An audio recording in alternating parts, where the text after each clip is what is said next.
don't just stay in the shallow end. Join us on a DFS deep dive on For Frequency's Sake. And now here are your hosts, Brian Craighead and Jordan Kernan.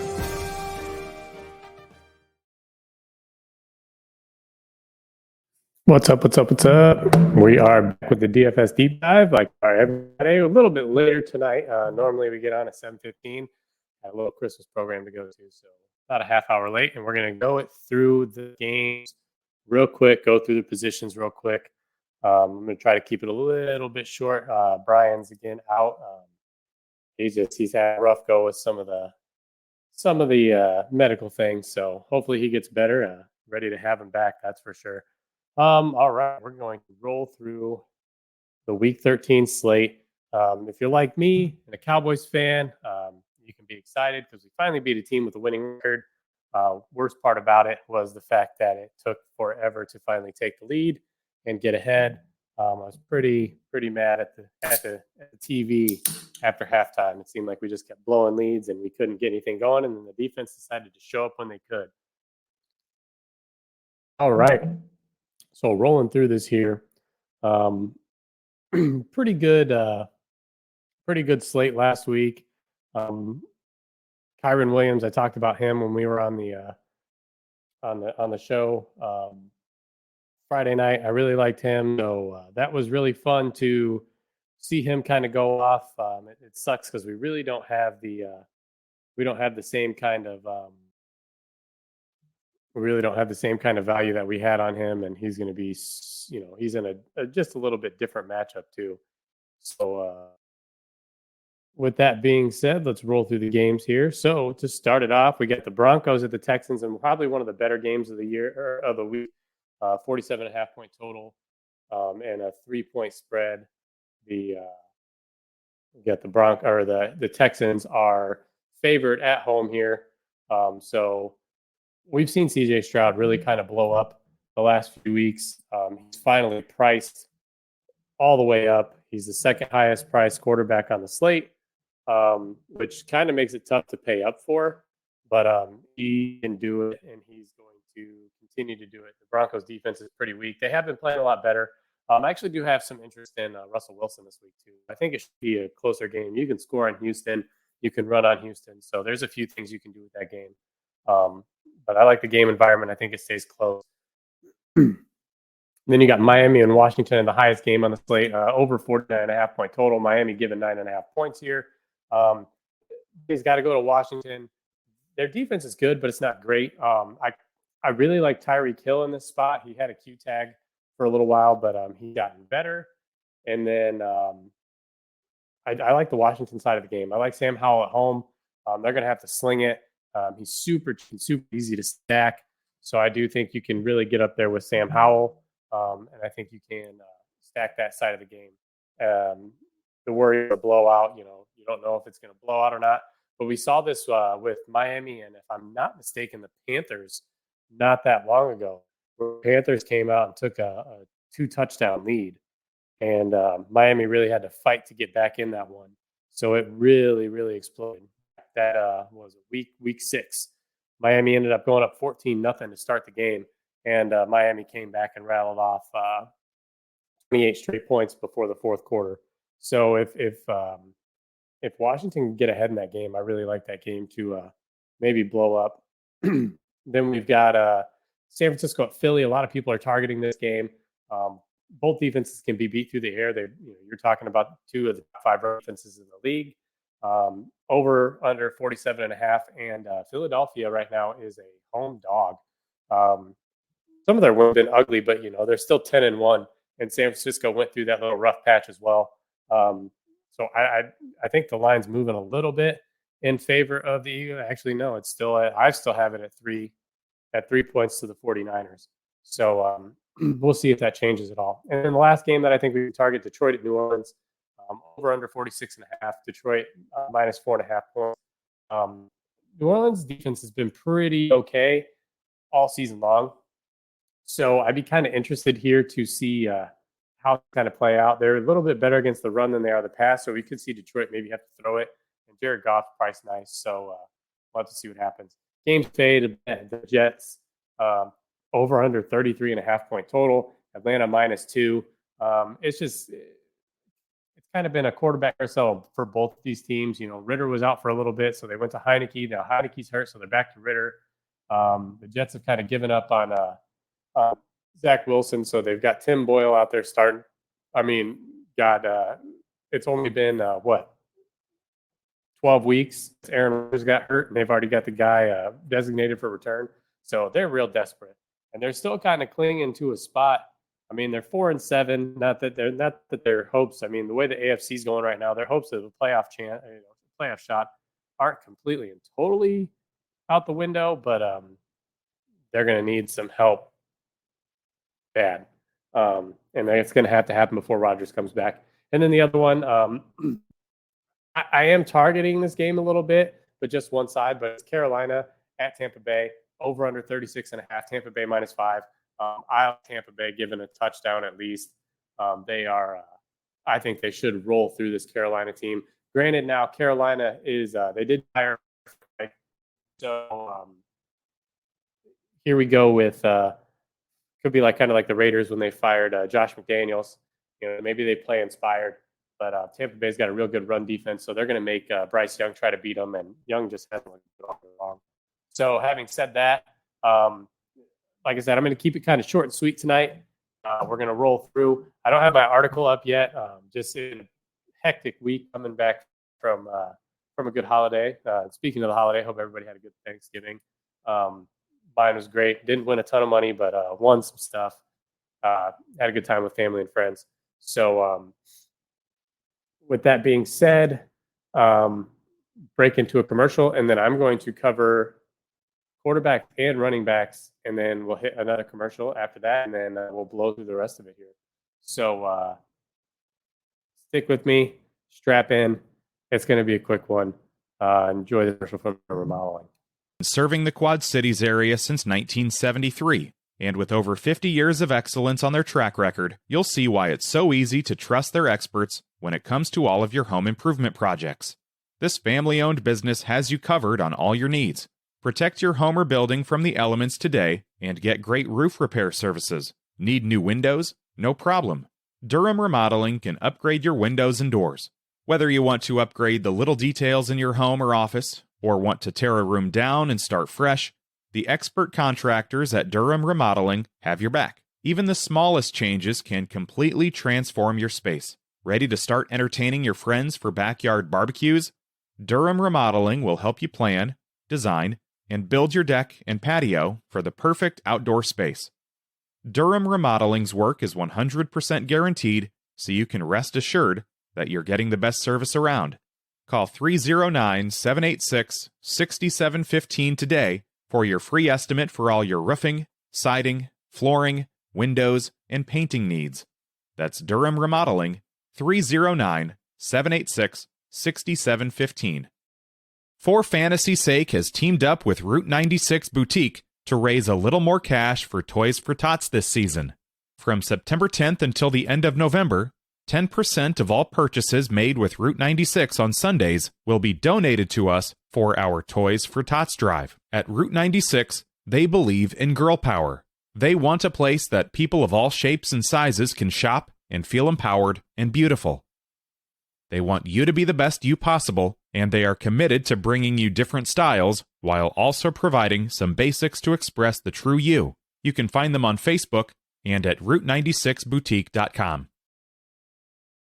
All right. Durham Remodeling, Route 96. Check them both out.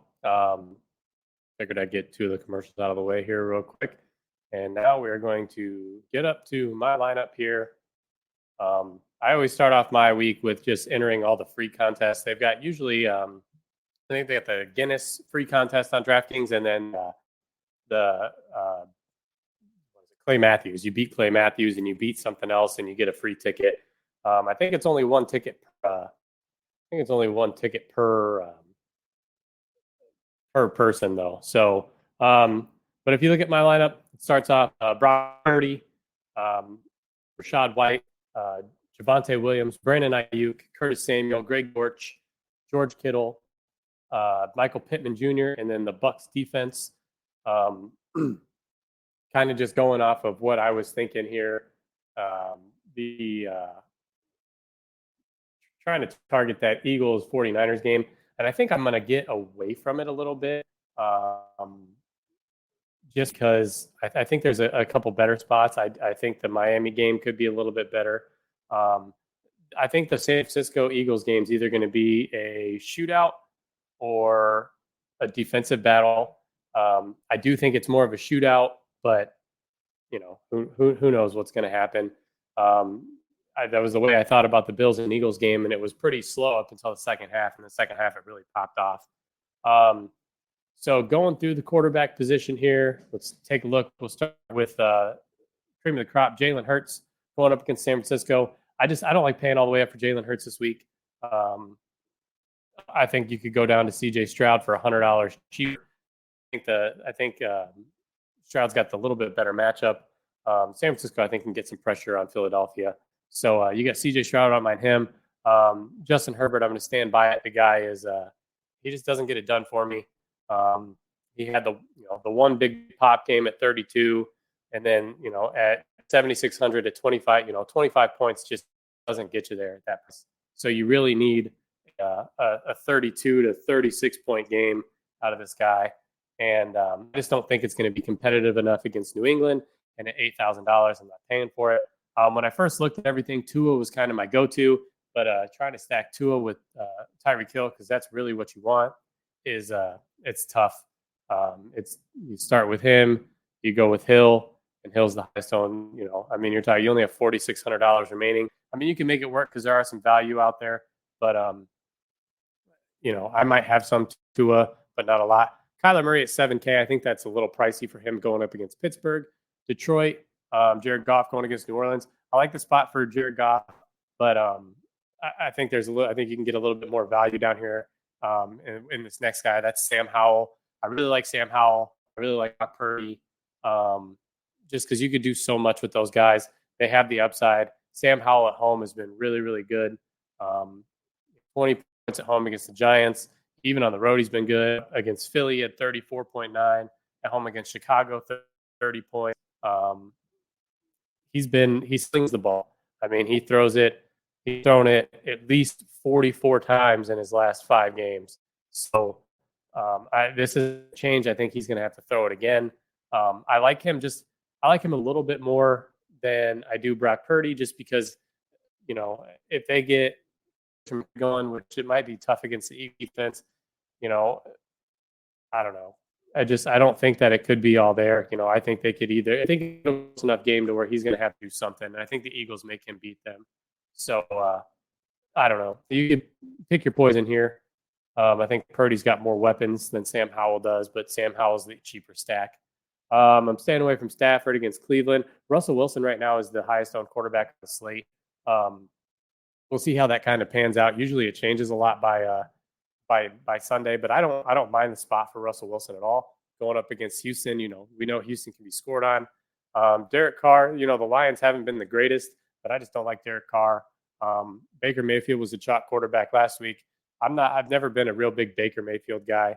He does, he has one every once in a while, but I don't think this is it for him. I think Rashad White, I think he carries the load here and really has a huge game.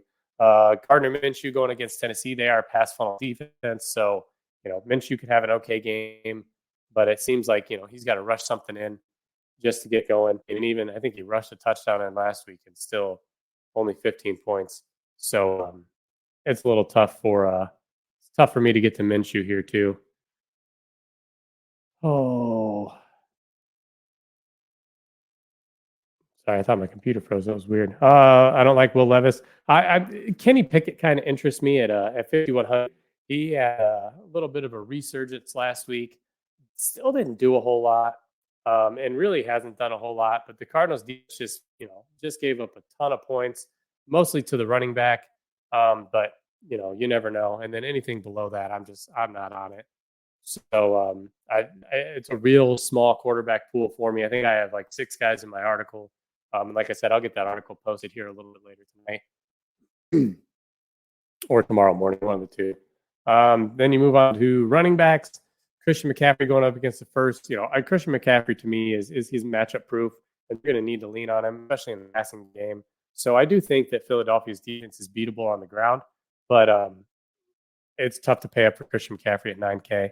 He's a back piece. You'd go Purdy, McCaffrey, Ayuk, but I still think that's still a pretty expensive stack.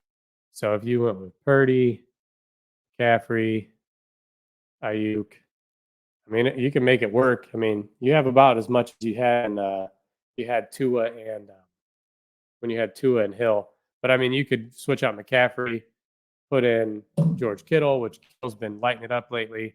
Philadelphia is a lot less good against the pass and the tight end than the run. So I mean, you can do that and still have 5K left. So I like that spot. So I'm kind of staying away from McCaffrey. Eckler's kind of in the same boat. I just don't think that game is, I don't think New England keeps it close, or it's, the Chargers tend to play to their competition. So I could see them playing down and really not doing a whole lot. Alvin Kamara, same thing. He's got to get the volume. Detroit's defense has been better against the run. But, Kamara's getting the looks, which, I mean, he's getting, at least 5 targets. But you need kind of this 14 target game. You need to have him see double-digit targets to really get there. Now, if Chris Olave's out, they're already without Michael Thomas. If they're without Chris Olave, I do think that Kamara could definitely be more involved. Probably even Taysom Hill. I could see Taysom Hill maybe lining up out on the out and running some routes. I'm kind of staying away from this whole thing of the Dolphins. The Dolphins running game. Mostert's back. A-Chain shook his Q tag. And then you got Jeff Wilson Jr. also waiting. So those 3 guys, they're all going to be involved. They're going up against Washington. Washington's not great against anything on defense, but I'm kind of staying away from there, especially at those prices. Kyron Williams, dude, lit it up last week. He's the workhorse. He's the bell cow. He's the same guy that he was before he got hurt, and he came back and showed it. They said snap counts, and they could limit snap counts because he just blew him out of the water. 16 rushes, 143 yards, 6 targets, 6 receptions, 61. He scored 2 touchdowns. I mean, the guy just lit it up. I mean, you look at when he was back in week 6, I mean, he did the same thing. So he's all the way involved. 7,200. There's still some meat on the bone. It's a tougher matchup, but I think he can. I don't think you can match up with the guy. I think he's just too good. Derrick Henry, I was all over him last week. His price jumped up. He scored 2 touchdowns last week. Just he was getting the volume. 18 attempts for 76 yards. He got 2 targets, 1 reception. He punched in 2 touchdowns. I mean, it still only got you 20 points. At that price, it's only 3x. So you need a little bit more. Jahmyr Gibbs and David Montgomery, one and the same. They're still splitting. Gibbs is getting more passing down work. So if I was going to match up, if I was going to play Goff, you maybe stack him with Gibbs and Amon-Ra.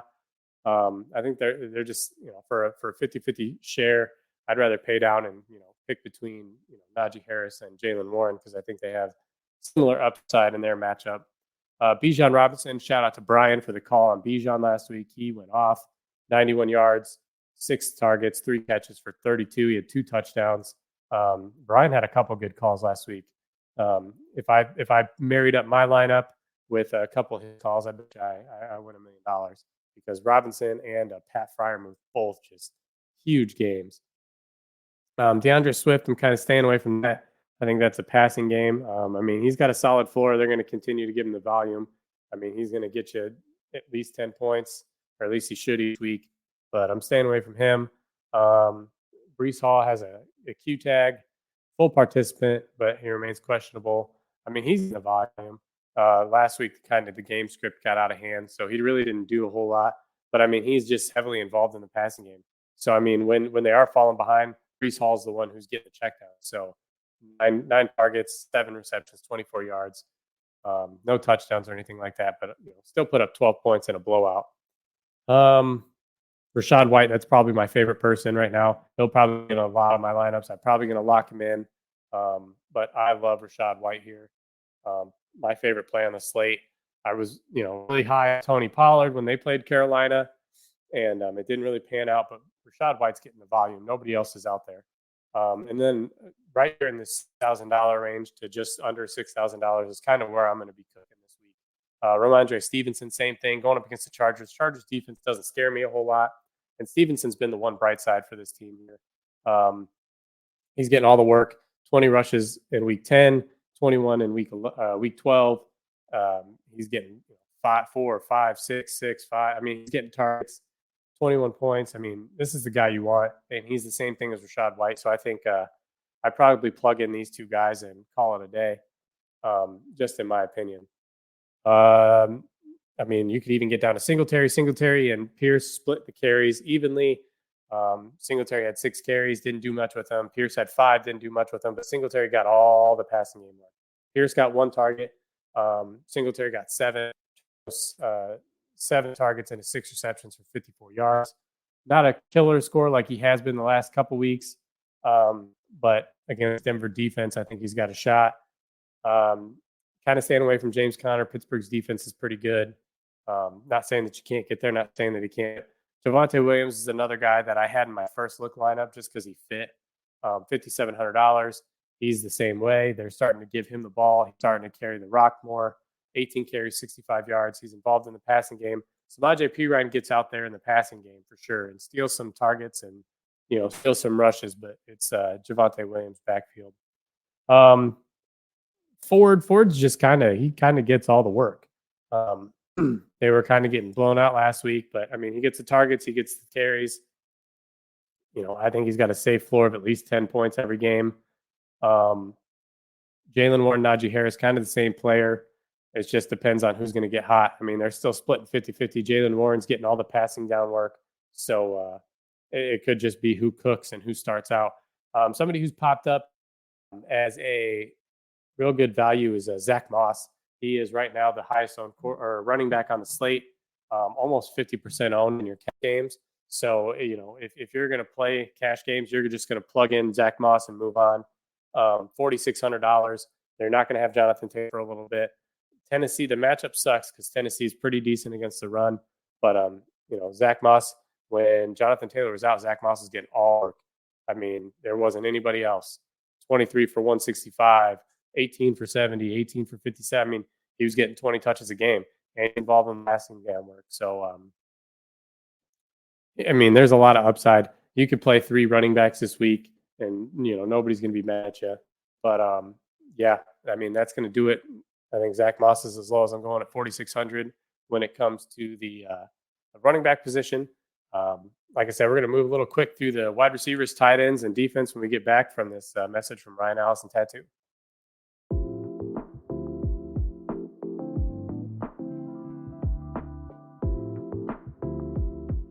My name's Ryan Allison. I've spent over a decade immersed in the art of tattooing.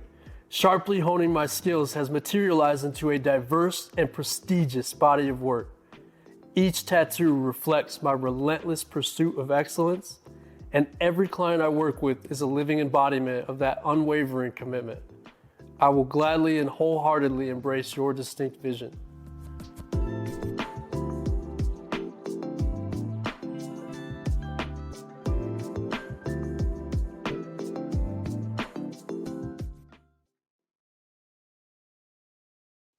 Yeah, man, if you haven't seen Ryan's work, go to the For Frequency Sake page, go to my page, like Ryan Allison Tattoo on Facebook. He just did a piece, a Naruto piece for all you people who are Naruto. I don't know how you pronounce it. I like anime, just not that.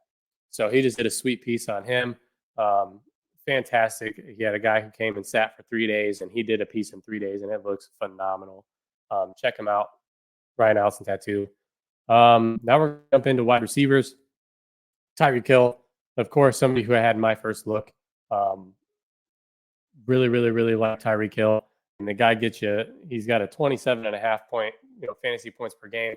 He does need one of these pop games, though. He kind of needs, at almost 10K, he's going to need to get you 40 points at least. Does he have it in him? Absolutely. Has he gotten there this year yet? Just in week 1. The matchup good enough here. It's just a matter of, do they keep the game competitive? Keenan Allen's got a Q tag right now.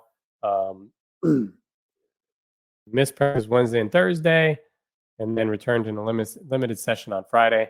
So, Keenan Allen's kind of been the guy for the Chargers. So in this, it makes me think that maybe maybe Austin Eckler has a little bit of upside here. So, keep an eye on that. If he doesn't play, I think Eckler might be a smash play in that matchup. AJ Brown, I'm probably going to keep him with my Jalen Hurts stacks. Like I said, you can beat San Francisco through the air. He had a little bit of a down week last week. He kind of get hot, but he started to kind of pick up at the end of the game. But yeah, the last 2 weeks have been kind of duds for AJ Brown, 1.8 points and 14.7. So I do fully expect him to get him rolling again. Amon-Ra St. Brown. If I'm playing Goff, I'm playing St. Brown. I'm probably not doing him as a standalone play. Cooper Kupp, staying away from Cooper Kupp until he can show me something. And then Cleveland's just got a really good defense, so I don't like the matchup. Ken has been a little bit better against the pass than they have the run, so I don't think I'll have any Mike Evans or Chris Godwin.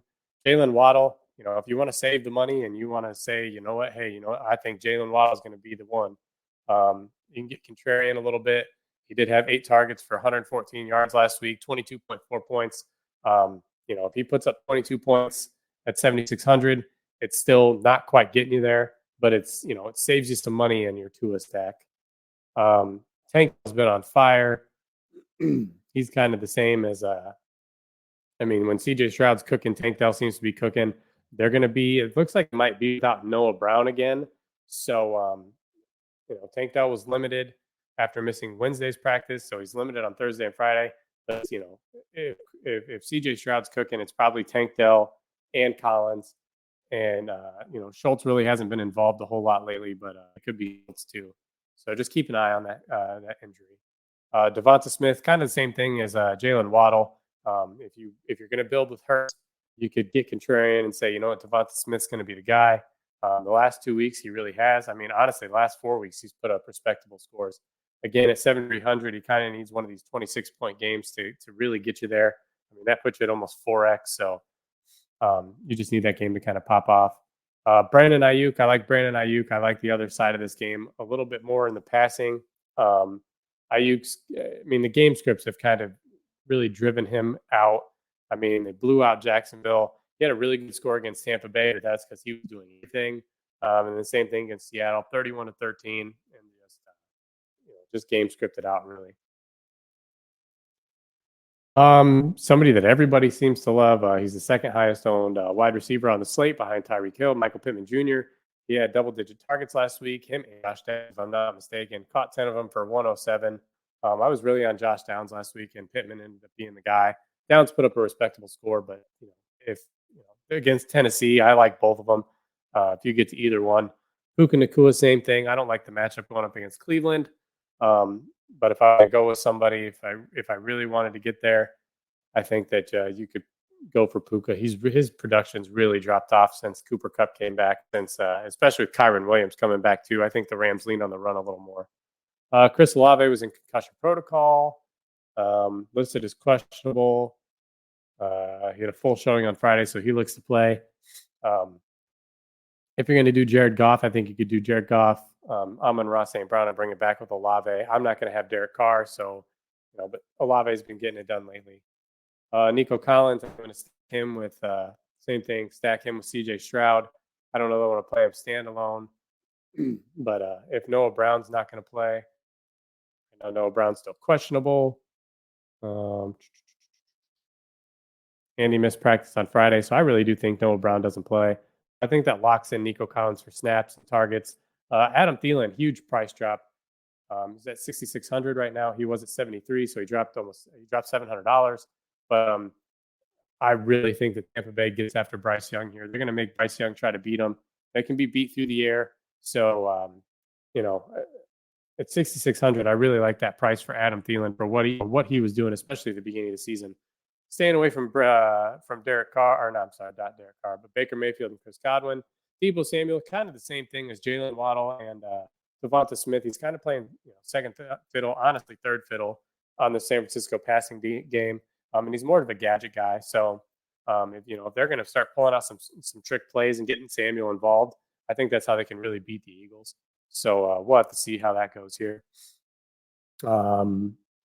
I don't like the matchup for, DeAndre Hopkins. He's kind of been the guy for Levis, but Levis has really regressed since his first, since his really pop game.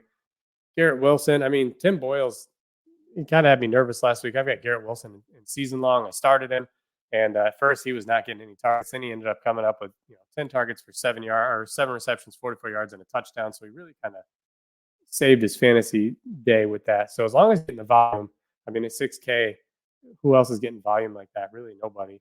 Amari Cooper, same thing. Thompson Robinson, I don't know if he's going to be back. He took a huge shot last week. And then Amari Cooper ended up coming and taking a shot too. But quarterback play is really hurting those guys. Terry McLaurin, I think you stack him with Sam Howell. He just hasn't really done it all year long. I mean, he's had one game over 20 points at 5,500. And even the 20-pointer, that's only it's 4x, which is fine. But they're going to have to throw it. But I honestly like the two cheaper guys on Washington that I like him. Cortland Sutton, I don't mind Cortland Sutton. You're doing a CJ Stroud lineup. I think you bring it back with Cortland Sutton. Marquise Brown is questionable with the heel again. Didn't practice at all. Brown didn't practice during week 13 to prep due to a heel injury. So he's trending in the right direction though. Last week he had 12 targets. If he sits, I love Greg Dortch and Trey McBride. So keep an eye out for that one. Greg Dortch was somebody I was already on. He's $3,700. He's getting double-digit targets the last few weeks. So Marquise Brown is out. I'm all over Greg Dortch. I'll lock him in too. Josh Downs, same thing. He got double-digit targets at 5,100. 13 targets. He's having a real good. He's been having a good season. He's a little sporadic, but he just has to. He's getting the volume. He has to get in the end zone and do something after the catch. I'd be more interested in Pittsburgh's running game. Pittsburgh came out playing inspired after they fired the offensive coordinator. So probably see a little regression here. I don't like Drake London against the Jets defense. George Pickens kind of the same boat as Deontay Johnson. I think Pickens has the higher upside, so I'd be kind of interested there to see that. Kind of staying away from Jerry Jeudy ever since Steve Smith just roasted him on I think it was one of the I think it was Monday night, I can't remember, but he just laid into him. Jerry Jeudy has just been awful. It's so funny, but at 4,700, if he's got to get you 16 points, 20 points almost, and he just hasn't done it all year. Jahan Dotson, that's somebody that I was all over. Him and Curtis Samuel. The price isn't much difference if you need to save $500. Curtis Samuel's coming off a nine reception game, 12 target game. And they're at home. He's been doing a little bit better at home. I mean, how many targets does he have? No, I guess 41. He's played so 41 on the road to 22 at home. But if you look at here, he's got 200 yards at home compared to 243. So on the road. So he plays a little bit better at home. Jahan Dotson, he's involved. He's getting, it's kind of a three-headed monster. It just really depends on who's hot.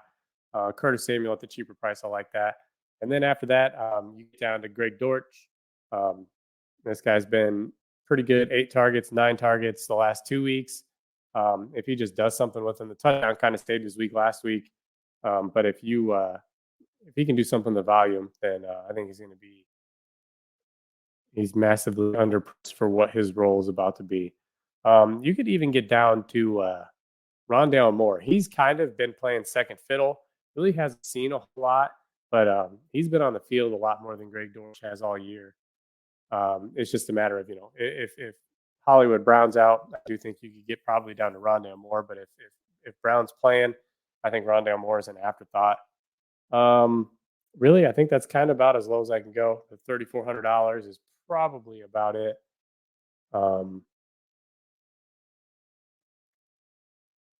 Yeah, I think that's where we end with wide receiver, and then jumping into tight end. You've got George Kittle. I like pairing him with Brock Purdy. He's been on fire lately, so I don't mind George Kittle. Sam Laporta, he had a better week last week. 17.7 points. I mean, and I think he was the highest scoring tight end on Thanksgiving. So he had a really good game. Taysom Hill, I think he could be a little bit more involved. They're without Rashid Shaheed. They're without Michael Thomas. So you're talking Chris Olave And then, oh God, who's the TP something or other? Where is he at? I think he's priced in the AP Perry. So AT Perry could, he could slot in as the number 2 wide receiver. So that kind of makes me a little bit more interested in, Taysom Hill, Alvin Kamara, that kind of thing. Dalton Schultz is out. Ooh, that's good news. Ruled out. Didn't practice all week. So no Dalton Schultz. So who is the backup tight end in Houston?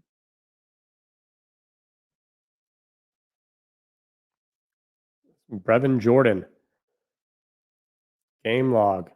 Seeing some targets, but now he moves up into the number 1 spot for a Texans team. I mean, at 2,500 Stone Men for a tight end, that's not a bad way to kind of build the slate, I guess. So we'll have to see how that one plays out, see what they say there. But yeah, Dalton Schultz being out, that's huge. I mean, especially for Tank Dell and Nico Collins. It really, God, even Devin Singletary, give them some more targets, spread the ball around. Trey McBride, who's been fantastic, listed as questionable, but 14, 5, 9, 7, 9 targets. The guy's just getting it done. Just watch the Q tag. There's a lot of those this week. Dallas Goedert, doubtful. Pat Fryermuth, again, shout out to Brian. Just where do you come from? Done it. He was good last year. Kind of was hurt a little bit in the middle of the season. Hadn't really done anything, and then popped for 9 receptions, 120 yards. Just if you were on him last week, you're a genius. David Njoku's been getting double-digit targets. Got 9 last week, 15 the week before, 9, 6. The guy's just getting a ton of volume for 4,100. So I like Njoku. Kyle Pitts, no thank you. Tyler Higbee. Tyler Higbee's usually good for 1 pop game a year, and that was last week. 5 catches, 5 targets, 2 touchdowns, 29 yards. He usually has one where he catches multiple touchdowns. Don't let that fool you. Tyler Higbee is not a fantasy football producer. I don't mind Logan Thomas if you want to stack him with Sam Howell, Gerald Everett. Juwan Johnson, Donald Parham, Jonnu Smith. I don't mind Jonnu Smith. Somebody that I forgot to mention for receivers, Devontae Parker and Juju Smith-Schuster in New England. Demario Douglas is ruled out now. So now they don't have Kendrick Bourne. They don't have Demario Douglas. Their wide receivers are Devontae Parker and Juju Smith-Schuster. I think they're both priced like 34 and 3,800, or 34 and 3,300, 33 and 3,200. I guess if Hunter Henry was going to ever do anything, it's now, but no targets last week, just a 0. Where's Mike Gesicki? Right here. Gesicki's kind of been, I don't know, he's been better player all year long, I think. 2 targets. Maybe stay away from the passing game altogether. That makes me like the Chargers defense a little bit more, but I'm not paying all the way up for the Chargers defense. So keep an eye on Hunter Henry. Zach Ertz, I think he got released. Yeah, so unclaimed. So Zach Ertz isn't even on the team anymore. Chico Conquo, not bad. Tyler Conklin, I like Tyler Conklin. He gets volume. That's the biggest thing. He sees targets. He's on the field. He's running routes. But after that, Brevin Jordan and maybe Mike Gesicki as far as tight ends for cheap ones. But I think you're going to have to stay in this 4K range to really get something here. Then if we're going to defense, blow through this defense real quick. Like I said, I don't like paying all the way up. I don't like the Chargers against New England. I think Washington can probably score on me. Arizona is just as wily. That makes me, not really like Pittsburgh a whole lot. The Rams against Cleveland is not a bad one, but I think where I'm staying is going to be $3,600 at Panthers. Bryce Young's going to throw the ball. Bryce Young's going to make mistakes. So I don't mind that. I don't mind the Jets at 35. I don't mind the Falcons at 34. The Texans and Denver. Denver's been playing really good ball lately, and the Texans really haven't shown that they stop anybody. I don't mind the Colts against Tennessee and Will Levis. Browns against the Rams, no. 49ers, no. Lions, no thanks. I mean, I don't know. Derek Carr likes to throw pick sixes, so we'll see. But honestly, I don't think any lower than that. I think I'm going to be cooking right around the Bucks at 3,600. You get to the Saints at 2,700. I don't mind that one, just for the simple fact that we've seen Jared Goff not be very great, and he's better at home than he is on the road. So, yeah, you could do something with that there. So if you're just going through and throwing together lineups, I mean, like I said, I like Sam Howell. I like stacking him with Curtis Samuel. I think you could bring it back with a Tyreek Hill. Like I said, I'm kind of be staying in the range of the Rachaad White and the Ramondre Stevenson. So I think if you stack those guys, you come over to the defense. I'm all about the Bucs defense. So now I've got a stack. I got Sam Howell plus Curtis Samuel. Bring back a Tyreek Hill. I like Rachaad White and the Bucs as a little secondary stack there. Tight end. It really depends on what you're looking for and where you think this is going. $4,700 left. I don't think you have to pay all the way down, but if you were going to say, you know what, hey, I'm going to go with somebody who's been getting targets, who's in a decent matchup, you go with David Njoku. Somebody who, like I said, I really like is Greg Dortch at 3,700.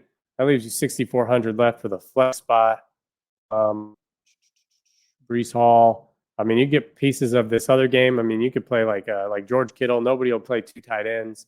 So you could probably even upgrade at tight end and go somewhere a little bit different. So let's say if you wanted to go on the flex and play, let's say Terry McLaurin, throw Terry McLaurin in there. That gives you $5,000. You could get Trey McBride, who Trey McBride's been good. Hell, you get even to Pat Freiermuth. Still go with oh God, I just lost it. Still go with David Njoku. Or you could even say, you know what? I think Jahan Dotson and Curtis Samuel are the guys, and that you get all the way to Laporta. So, I mean, and you could even, like I said, pay down defense. If you wanted to get George Kittle, you could say, I want George Kittle. You could pay a defense. You could come out here. Colts, Texans. Like I said, I think I don't mind getting to like the Saints if you wanted to pay all the way down. And that doesn't let you do much different than what you had. So, like I said, I'm kind of stuck here. I kind of like Rachaad White. You could even go with like Zach Moss at the running back position. And then in the flex, that leaves you 6,600. You get to like Adam Thielen.